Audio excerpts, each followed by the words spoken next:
这个各县市政府鼓励生囝，生一体拢2万到3万块的补助，但是也是无人要生。人力银行的调查，一对翁某有咧上班的家庭，饲一个囡仔，一个月至少都爱赚8万块，安尼才拍会平。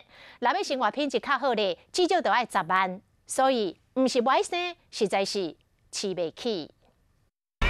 安家路讲内面真侪父母带囡仔咧佚佗，但是伫台北生活，相信家庭要饲囡仔，一个月收入偌济才有够？就是一个人大概4万以上的，所以2个加起来就8万以上，差不多。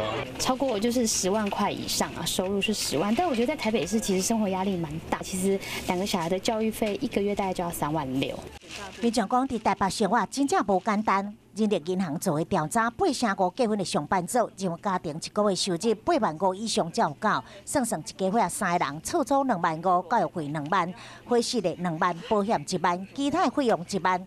第一方面有经济压力，第二方面，是有我们现今的这个我们所处的生活环境，条件不好，然后呢，所以再看起来这种生育的意愿会很低。